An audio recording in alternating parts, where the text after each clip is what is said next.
Mike Pompeo in Qatar with a message to Gulf countries to end their dispute, the worst political crisis in decades for the Gulf Cooperation Council. President Trump and I both believe the ongoing dispute in the region has dragged on too long, and the dispute benefits adversaries and harms our mutual interests. The Emir of Qatar, Sheikh Tamim bin Hamad Al Thani, greeted Pompeo.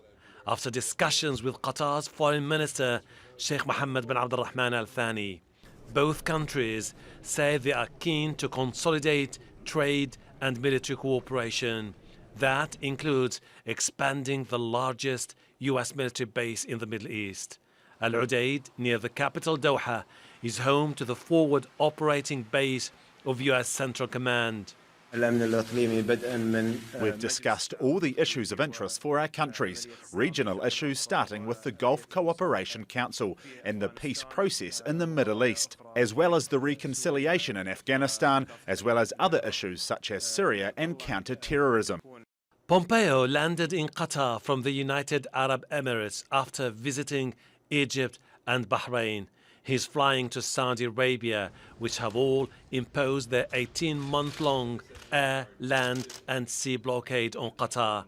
They accuse Qatar of funding extremism, allegations strongly dismissed by Qatari leaders.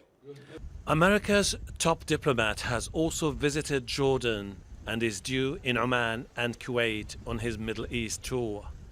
It's being seen as an attempt to rally support among key players in the region to counterbalance the growing influence of Iran. And I don't think that the administration plans for dealing with Iran by virtue of trying to organize a larger coalition are going to work, simply because most states do not agree with us and our policies, canceling the joint comprehensive plan of action that would have prevented Iran, if implemented, from ever obtaining a nuclear weapon. The US is due to host a conference in Poland next month to discuss ways to curb Iran's activities in the region and ensure Middle East stability.